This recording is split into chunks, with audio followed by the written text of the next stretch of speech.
Damos comienzo a un nuevo programa. Servidores de Dios.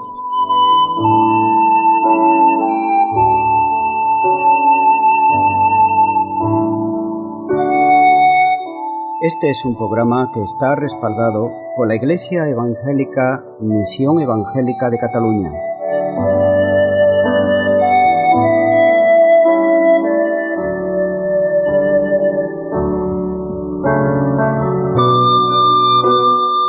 Estamos situados en la ciudad de Sabadell, en la avenida Matadepera 239.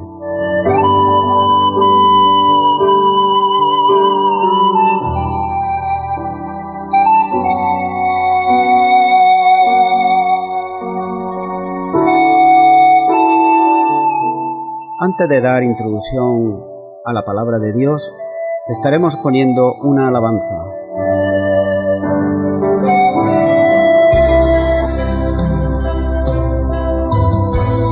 Oh Señor, tú nunca fallas, tú eres fiel a tus promesas. Aleluya.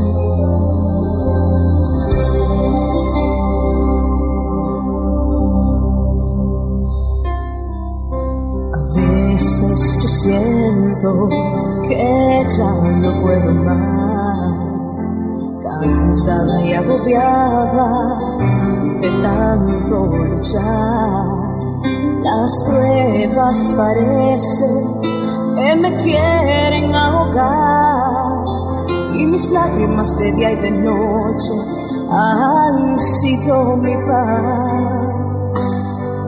Enfrentando el dolor, la tristeza y el desaliento, cruzando curvas, caminando por el desierto, cual pequeño luchando en tierra de gigantes, pero no me detendré, pues yo sé que va adelante.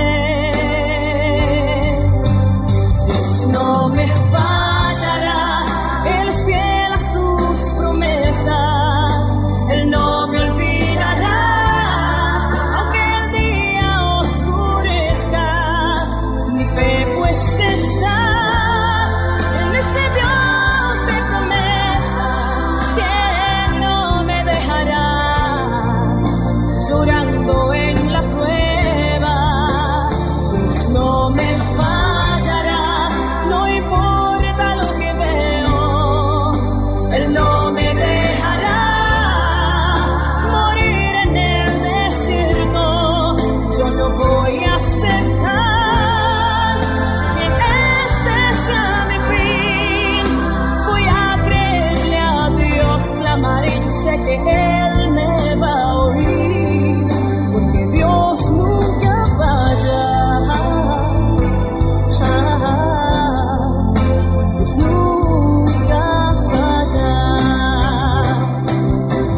No desmayaré, yo confiaré en su palabra.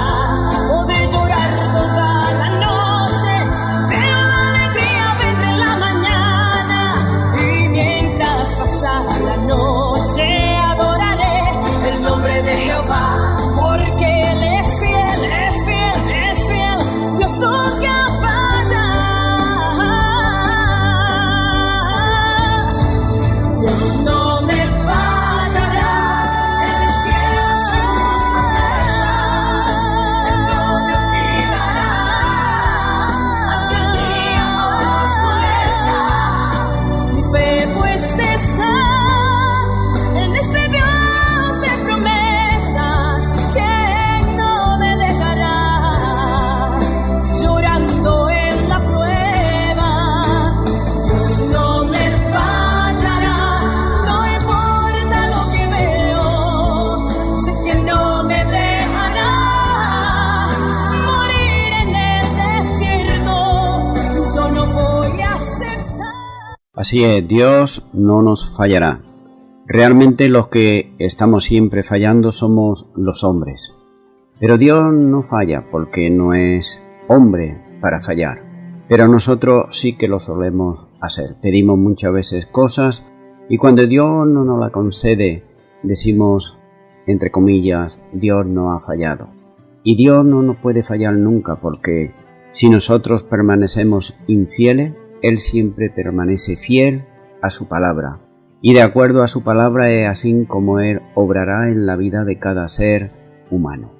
Seguimos compartiendo Romanos capítulo 2 y en esta ocasión el versículo 18, donde dice la palabra de Dios: y conoce su voluntad, e instruido por la ley, apruebas lo mejor. A los judíos que se refiere Pablo, él los conocía muy bien, ya que Pablo había sido fariseo, es decir, un religioso de religiosos. Y te recuerdo que estamos en el punto en el cual Romanos 2, 17 al capítulo 3, 9 nos está hablando del religioso, de las personas religiosas de la época del Señor Jesús, de la época de Pablo, pero también de esta época, porque esos religiosos no acaban nunca, siempre van a estar ahí dispuestos a hacer cosas que Dios no le manda, pero que ellos están dispuestos a hacerlo. Por tanto, Pablo él los conocía muy bien, ya que él había sido, como dice, fariseo de fariseos, de la tribu de Benjamín, y sobre todo también había sido enseñado por Gamaliel, es decir, que no era cualquiera. Así que aunque Pablo había sido uno de los más fervorosos de los fariseos, él estaba autorizado para declarar el estilo de vida que él llevaba. En otras palabras, Pablo, siendo un fariseo, siendo un religioso, él lo que decía es lo que hacía, o lo que hacía es lo que él decía. No es como muchos que dicen hacer y luego no hacen nada, o llevan una doble vida. No, este era un religioso, pero un religioso cabal. Así que no solo los fariseos, sino también los escribas, los sacerdotes, los ancianos, los saduceos y toda la jerarquía religiosa de su época la conocía muy bien de antemano Pablo, y en aquellos tiempos Saulo de Tarso. Así que vemos que aquí se está refiriendo a los religiosos. Ellos se sentían plenamente satisfechos con el simple hecho de conocer la palabra de Dios y nada más. Parece como que si tuviera con eso ya más que suficiente para llevar la vida que a Dios le agrada. Ellos se sentían así. Pero ¿sabían la palabra de Dios? Sí. ¿Sabían la voluntad de Dios? Sí. Pero no la obedecían. Ellos conocían muy bien lo que Dios aprobaba y lo que Dios desaprobaba. Ellos sabían muy bien lo que Dios mandaba y lo que Dios prohibía. Ellos sabían muy bien lo que Dios recompensaba y lo que Dios castigaba. Pero en vez de ese conocimiento salvarle, se convirtió ese conocimiento que ellos tenían, poseía de las Escrituras, en juicio en contra de ellos. Y muestra de ello es que el mismo Señor Jesús tuvo que decirle también a los de su época, a aquellos que estaban a su alrededor, nos dice el Evangelio de Lucas capítulo 6, versículo 46.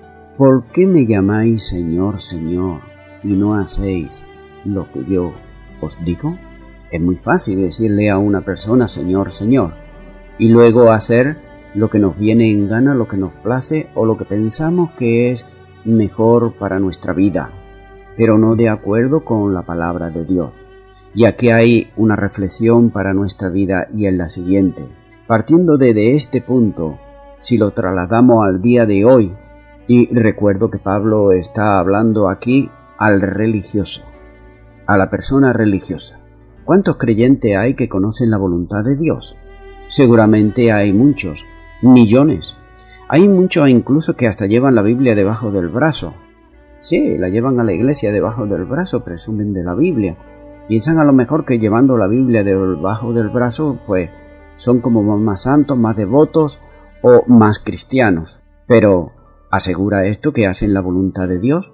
La pregunta sería, pero si conocen la voluntad de Dios, ¿cuánto hacen la voluntad de Dios?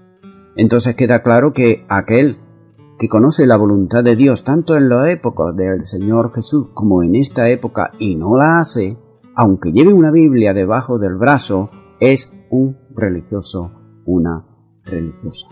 Lo importante para el creyente, para la persona que verdaderamente desea y quiere seguir a Jesucristo, es la persona que debe ser hacedor de la palabra de Dios. El mismo Señor Jesús le dijo a sus discípulos: vosotros sois mis amigos si hacéis lo que yo os mando. Es decir, si hacéis de acuerdo a lo que está en la palabra escrita en la Biblia, seréis mi amigo. De lo contrario, pues no lo seréis. ¿Por qué? Porque venís a pasar el tiempo, a matar el rato, a distraeros, a sacar provecho, a pensar que sois, pero en realidad no sois. Sigue diciendo el versículo 18, instruido por la ley. La palabra instruido es la palabra en griego que se llama catecheo, y de ahí se deriva la palabra catecismo, que es la palabra instruido. Era la manera en que los niños judíos eran instruidos desde los 4 años, desde muy pequeñitos, 4 años aproximadamente. Ellos iban a las sinagogas, los llevaban sus padres a la sinagoga cada día. Y bien, el libro que ellos tenían de texto principal era el Antiguo Testamento, la Biblia. Estos niños no solo la aprendían, la Biblia, y la memorizaban en la sinagoga, sino que también la iban repitiendo por el camino y en la casa, como dice el Pentateuco que debían de hacer, repetirlo por el camino y decirlo también en casa. Ahora bien, estos niños cuando llegaban a la edad aproximadamente de 12 años, si verdaderamente el niño valía para el estudio de la palabra de Dios, entonces aquí ya pasaban a otro nivel. Aquí ya dejaban ya de ir, por decirlo así, a la clase de los niños de 4 hasta 12 años, que te aseguro que lo hacían y lo siguen haciendo en el día de hoy también los judíos ortodoxos, porque te dicen capítulos enteros memorizados, te los dicen, y eso está muy bien. Y vemos que cuando llegaban a esa edad aproximada de 12, 13 añitos, pues ellos eran apartados y si valían para ser un estudioso de la palabra de Dios para el día de mañana poder ser un rabino de Israel. Ellos eran instruidos aparte por un maestro rabínico. Caso de Pablo, como te he dicho antes, fue instruido a los pies de Gamaliel, quien había sido su maestro. Por tanto, ellos, como dice aquí, ellos habían sido instruidos, es decir, que no eran ignorantes de la palabra de Dios. Sigue diciendo también este versículo 18, y apruebas lo mejor. La palabra apruebas, esta palabra aludía a alguien cuando sometía algo, cualquier cosa, a una prueba para probar realmente su valor real, o para probar verdaderamente si era bueno o si era malo. Te pongo un ejemplo. Por ejemplo, el oro, para saber si era bueno, si era malo, pues se hacían una serie de pruebas.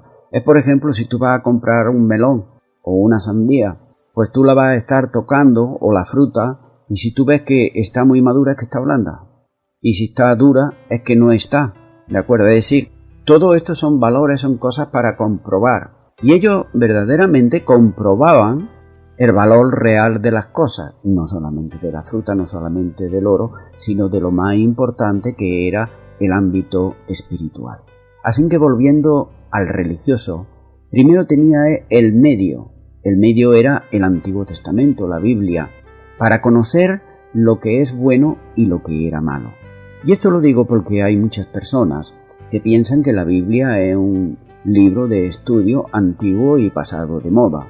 Sin embargo, la Biblia, que es la palabra de Dios, no pasará nunca, porque la misma palabra de Dios dice que los cielos y la tierra pasarán, mas su palabra no pasará. Además, tú puedes leer la Biblia, si lo hubieses leído en el año 1900, hubieses visto que era de palpitante actualidad. Si la lees en el día de hoy, te das cuenta que también es de palpitante actualidad.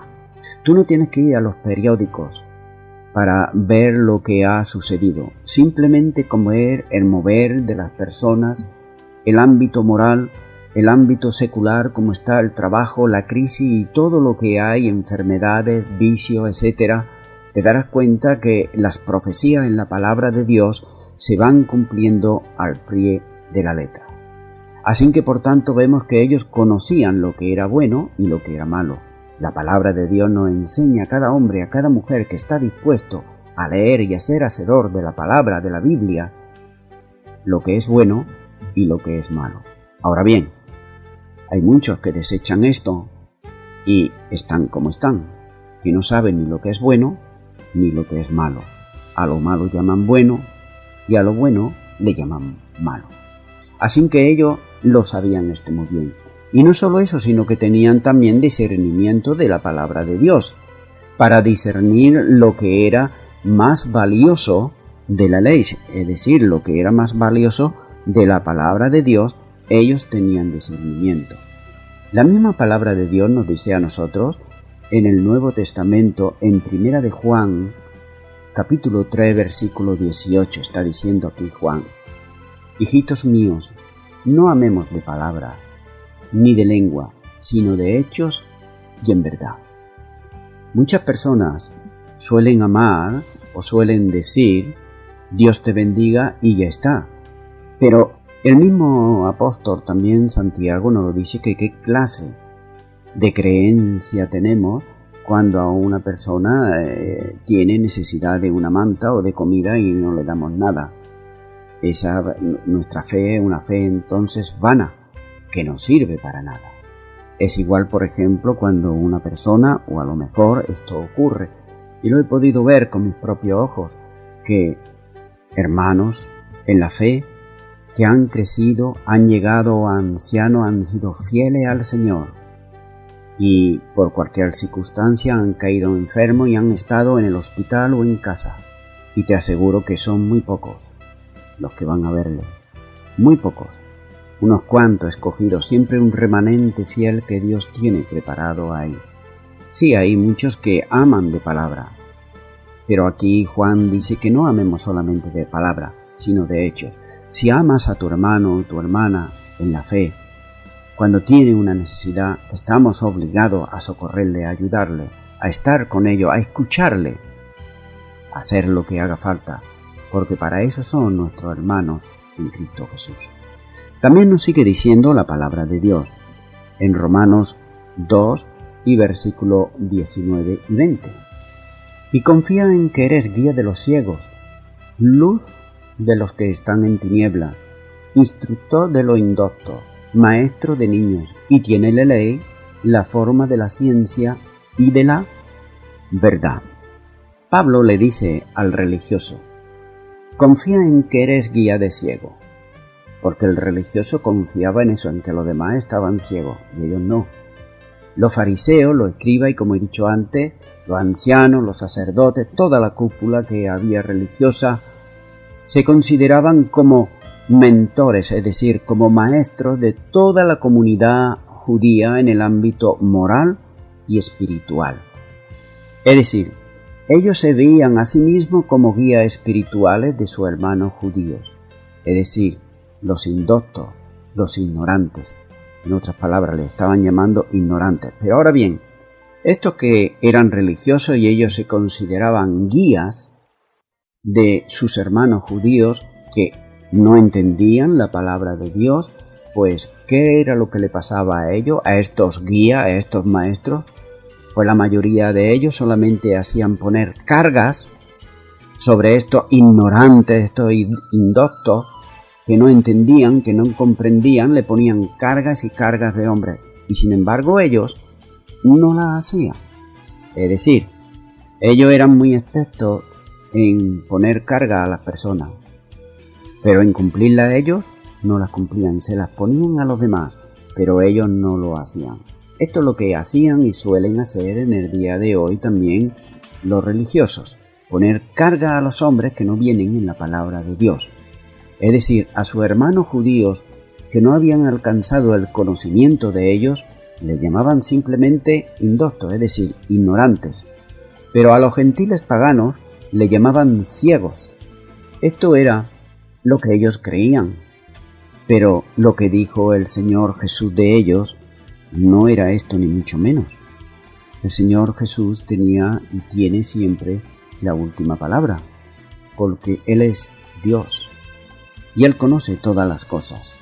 Y Él le dijo a estos, precisamente, a estos fariseos, a estos saduceos, a estos escribas, a estos sacerdotes, le dice en Mateo capítulo 23 y a partir del versículo 24 hasta el 28 les dice: guías ciegos, que coléis el mosquito y tragáis el camello. ¡Ay de vosotros, escribas y fariseos, hipócritas! Porque limpiáis lo de afuera del vaso y del plato, pero por dentro está lleno de robo y de injusticia. Fariseo ciego, limpias primero lo de dentro del vaso y del plato, para que también lo de fuera sea limpio. ¡Ay de vosotros, escribas y fariseos, hipócritas! Porque sois semejante a sepulcros blanqueados, que por fuera, a la verdad, se muestran hermosos, mas por dentro están llenos de huesos de muertos y de toda inmundicia. Así también vosotros por fuera, a la verdad, os mostráis justo a los hombres, pero por dentro estáis llenos de hipocresía y de iniquidad. Palabra dura podría decirse, ¿verdad? Que el Señor Jesús le estaba diciendo. Cualquiera dice eso hoy a un religioso: te crucifica vivo. Bueno, es lo que ellos hicieron con el Señor Jesús. Le crucificaron. No le interesaba oír a ellos esas palabras. ¿Por qué? Porque estaban simplemente declarando la verdad que había en sus corazones, la verdad que había en sus vidas. La realidad era que, lejos de ser ellos mentores o maestros para otros guías, ellos mismos tenían necesidad de ser guiados, porque ellos eran los ciegos, eran ellos y no otros. Y también aquí hay una reflexión que podemos asimilar. Y a lo largo de mi vida, en el trabajo secular, por ejemplo, he hablado con muchas personas que decían ser, yo sé hacer esto, yo sé hacer lo otro, yo tengo tal capacidad, yo tengo cual capacidad. Y sí, al principio empiezan bien, un día, 2 días, pero cuando vienen las dificultades del trabajo, la cosa cambia. Vemos entonces, he podido ver que la realidad de todo cuanto ellos decían de su trabajo era muy distinta a lo que realmente era. Por ejemplo, si ellos decían ser un oficial de primera, pues no llegaban ni ayudante, simplemente un aprendiz. Pero de palabra el hombre puede decir lo que quiera, lo que le venga en gana, pero luego debe de demostrarlo. E igual que nosotros también podemos decir que somos cristianos. ¿Pero quién es cristiano? El verdadero cristiano es aquel que de verdad sigue a Jesucristo y hace su voluntad. Lo extraño fue cuando me convertí, ¿sabes?, a Cristo. Pude observar que también se daba esta misma situación en algunos o en algunas que decían ser en el ámbito espiritual. Pero la realidad era que muchos menos de lo que decía ser, aun que tengan títulos, lo eran.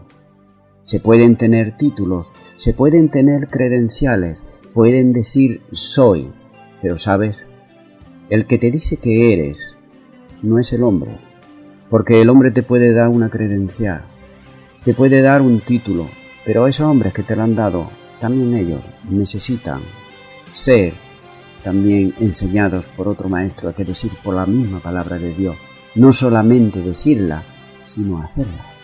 Por tanto, vemos que hay que observar detenidamente a través de la historia y podemos ver, por ejemplo, que todas las sectas que ha habido, simplemente tienes que mirar del año 1900 hasta aquí, las sectas que ha habido, las que han nacido, las que han subido, todos precisamente han sido por esas personas que tenían estudios, que tenían carrera, que tenían títulos, que tenían credenciales. Empezaron bien, pero se convirtieron en falsos maestros, en falsos pastores. Surgieron porque se creían maestros, y lo malo del caso es que no admitían con el paso del tiempo la corrección absolutamente de nadie, de ningún hombre, y luego más tarde, ni aún de la Biblia, de la palabra de Dios, aunque se la pusieras delante. No la van a entender, no la van a comprender, porque ellos se consideran maestros de maestros. Lo saben todo, lo entienden todo, pero no se dan cuenta como el Señor Jesús le dijo a estos fariseos que ellos lo sabían todo, que eran ciegos. Sigue diciendo, luz de los que están en tinieblas. Precisamente, esta era la voluntad de Dios para su pueblo Israel, que ellos fuesen luz en medio de las tinieblas.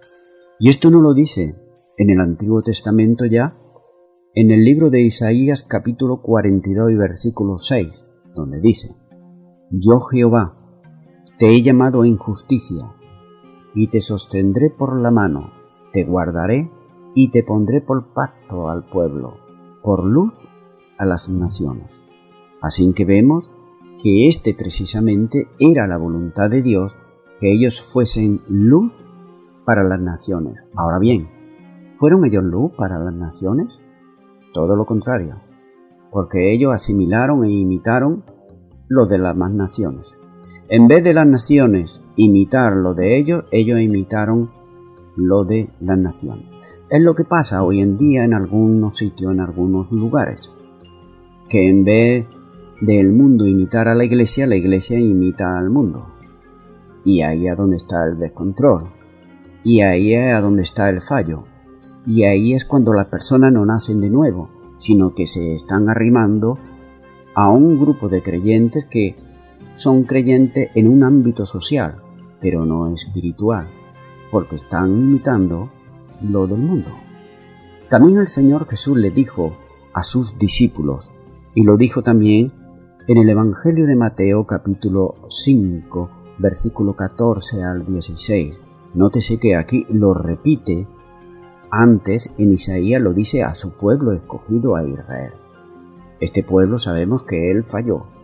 Y nuevamente aquí el Señor Jesús se lo dice a sus discípulos, que habrían de ser la iglesia.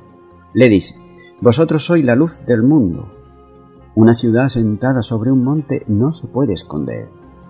Ni se enciende una luz y se pone debajo de un almud, sino que sobre el candelero y alumbra a todos los que están en casa. Así alumbre vuestra luz delante de los hombres, para que vean vuestras buenas obras y glorifiquen a vuestro Padre que está en los cielos. Así que notamos aquí que el mismo Señor Jesús vuelve a repetirlo en el Nuevo Testamento y lo hace también a sus discípulos. Note que los escribas y los fariseos, ellos corrían y hacían lo que fuese necesario para hacer una persona, un creyente prosélito. El prosélito era aquella persona que se convertía, que era un pagano, podía ser un romano, podía ser un griego, podía ser un egipcio, es decir, una persona pagana que ellos lo consideraban un idólatra. Ellos recorrían, como dice la palabra de Dios, el mismo Señor Jesús le dijo que ellos habían recorrido la tierra, el mal, para hacer un prosélito, es decir, para ser uno convertido a la ley. ¿Pero qué hacían? Cuando se convertían a la ley, cuando venían a él.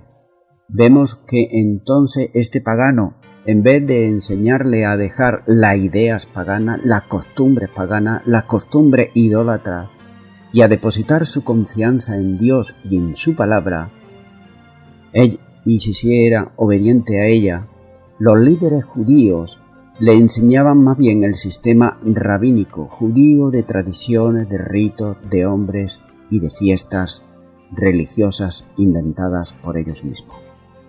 Y vemos que desgraciadamente esto es lo que ocurre también hoy en el día, que hay muchas personas que pueden estar en un seminario, te lo digo porque lo sé por testimonio de muchos que han estado en un seminario, y sin embargo, la Biblia, la palabra de Dios, no han llegado a estudiarla siquiera.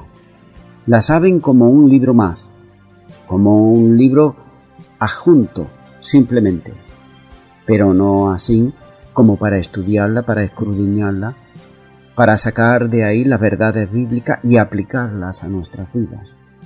Así que, por tanto, podemos ver que lo mismo que se hacía antes también se suele hacer en el día de hoy. Quizá esos prosélitos venían con un corazón preparado para servir a Dios. Había muchos, sin embargo que eran fieles, y la Biblia de Dios nos habla de varios centuriones, de cómo ellos se entregaron a Dios. Y vemos concretamente cómo Pedro fue a predicarle a uno, a Cornelio, y este hombre como se convirtió al Señor y fue bautizado con el Espíritu Santo. Es decir, que Dios tenía algo para ellos. Pero el religioso, cuando se le deja, rápidamente lo va a meter en las tradiciones, en los ritos y en las fiestas de hombres. El religioso tiene la palabra de Dios a su disposición, dice el versículo 20. Por tanto, el religioso tiene la oportunidad de conocer la verdad de Dios. Pero para que Dios, no basta tan solamente con esto, con saber la palabra de Dios y pensar que uno puede ser instruido a otro, ya que Dios acepta solamente a aquellos que hacen su santa y divina voluntad. Es a esto a lo que Dios está aceptando. ¿De qué sirve saber la palabra de Dios? ¿Sabes quién sabe muy bien la palabra de Dios? Quizás mejor que todos nosotros, quizás mejor que el mejor teólogo que pueda haber aquí en la tierra. Pues el que sabe mejor la palabra de todos es Satanás. Sin embargo, él la interpreta a su manera. Él lo hace como él quiere, pero no como Dios desea que lo haga. Por tanto, vemos que ¿de qué sirve saber? ¿De qué sirve tener conocimiento si no somos hacedores de la palabra de Dios?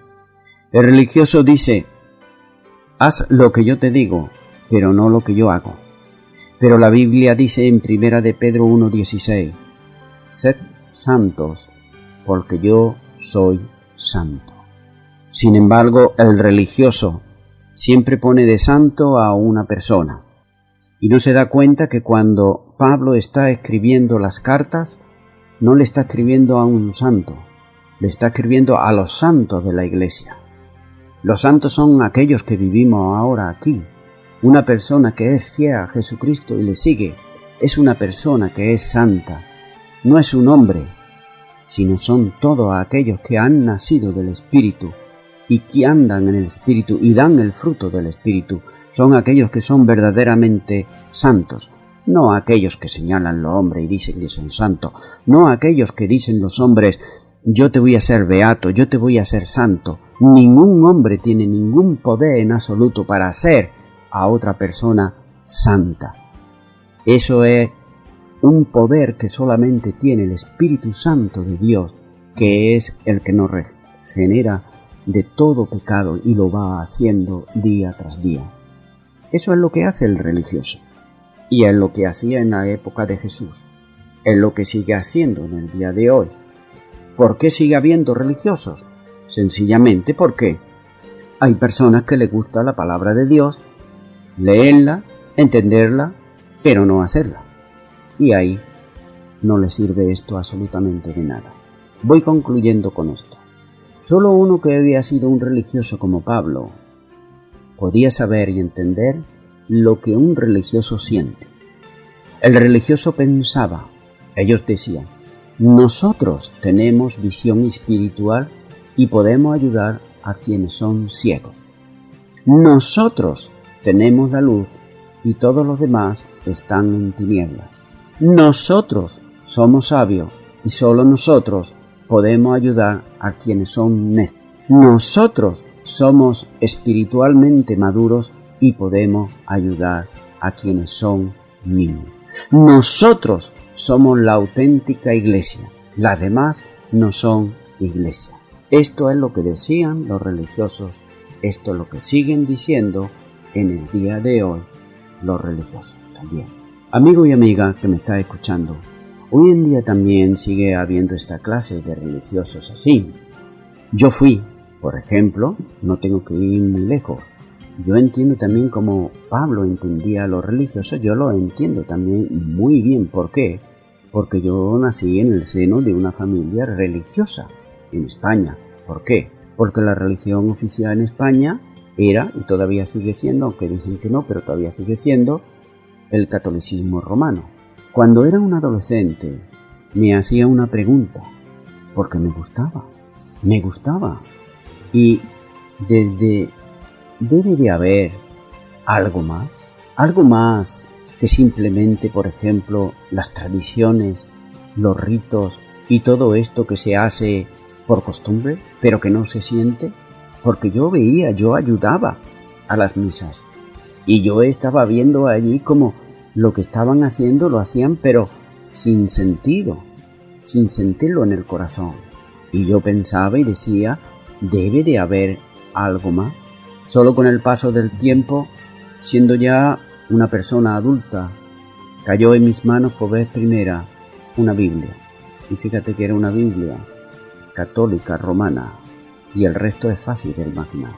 Aún siendo una Biblia católica romana, que es igual que la nuestra, solamente que la nuestra no tiene los libros apócrifos, pero es exactamente igual, pues me bastó para empezar a leer el Génesis, para seguir leyendo el Éxodo y para un día entrar a una iglesia cristiana evangélica y escuchar por vez primera el Evangelio en mi vida. No podía aguantar, se me hacía un nudo en la garganta. Yo no sabía lo que era, hoy sé lo que era, y era que mi corazón estaba preparado para recibir a Cristo en mi corazón, y el Espíritu Santo me estaba redarguyendo en ese momento. Por eso, mi amigo, mi amiga que me está escuchando, quizá este también sea tu caso, que tú seas una persona que has nacido, has crecido en el ámbito religioso, pero te das cuenta que vivir ahí no lleva a nada, no tiene sentido. ¿Tienes seguridad de la salvación? ¿Un religioso tiene seguridad de la salvación? ¿Cuántas obras tienes que hacer para ganarte un trocito en el cielo? Es lo que nos enseñan o nos enseñaban. Sin embargo, la palabra de Dios no dice todo lo contrario en Efesios 2, 8 y 9. Mas sois salvos por gracia, y esto no es don de vosotros, sino es por medio de la fe en Jesucristo, para que nadie se gloríe. Así que, por tanto, vemos que hemos de depositar la fe en aquel que únicamente puede darnos la salvación y la vida, que es Cristo Jesús. Así que, si tú quieres ahora recibir a Jesucristo, yo tuve un día que hacerlo siendo ya una persona adulta. Me di cuenta que no tenía nada, porque no tenía a Cristo en mi corazón. Tenía una religión, pero la religión no me salvaba. Pero Jesucristo sí me ha salvado. Así que si tú quieres recibir a Cristo como Señor y Salvador, en esta hora ahí a donde tú estás, tú puedes hacer conmigo una oración fácil, sencilla, allá donde está, y repite y di conmigo allá donde estás. Señor Jesús, te pido perdón por mis delitos, por mis pecados. Hasta ahora te he estado buscando, día tras día, mes tras mes, año tras año, pero tu palabra, al escucharla, me ha revelado que tú eres el Salvador del mundo, que tú dites tu vida por mí. Yo te acepto como mi Señor y Salvador, y entrego a ti todo mi ser, cuerpo, alma y espíritu, en el nombre de Jesús. Amén. Pues muy bien, amigo y amiga, si tú has hecho esta sencilla oración y la has hecho de corazón, yo te aseguro que tú vas a sentir un deseo, un interés por agradar a Dios, por buscarle, pero debes de hacerlo a través de su palabra, la Biblia. Puedes empezar por los evangelios, a leerlos, a estudiarlos. Puedes empezar a congregarte en una iglesia cristiana evangélica para que tú puedas crecer espiritualmente. Escucha bien esto que te voy a decir. Cuando Cristo venga, no va a venir a buscar ninguna iglesia en concreto. Va a venir a buscar a aquellos que le hayan sido fiel, que le hayan obedecido. Y si tú eres una persona que le has obedecido, tú podrás ser una persona salva por la gracia de Dios. Y a toda la audiencia me estoy despidiendo de todos ustedes y será Dios mediante hasta el próximo programa. Que Dios os bendiga a todos.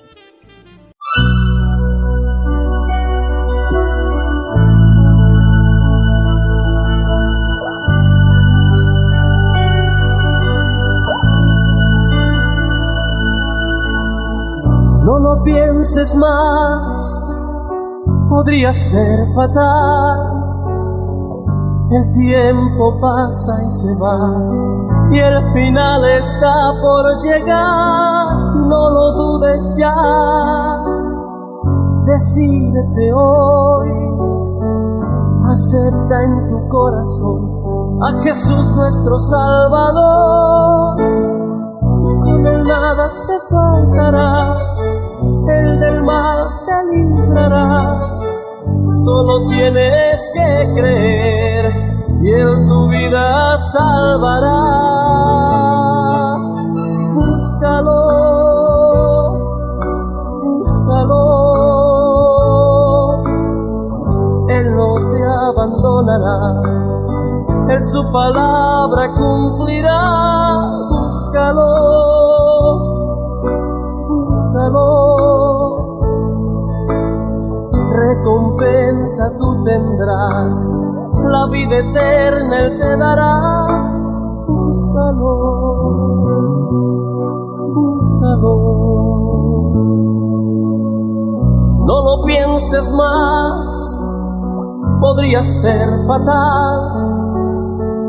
El tiempo pasa y se va, y el final está por llegar.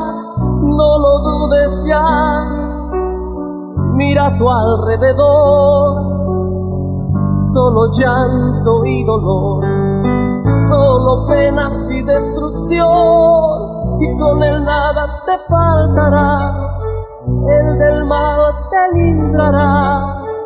Solo tienes que creer y él tu vida salvará. Búscalo, búscalo, él no te abandonará, él su palabra cumplirá. Búscalo, búscalo, recompensa tú tendrás, la vida eterna él te dará. Búscalo, búscalo, él no te abandonará, él su palabra cumplirá. Búscalo, tan solo búscalo, recompensa tú tendrás, la vida eterna él te dará. Búscalo, tan solo búscalo, su nombre lo sabes bien, Jesús.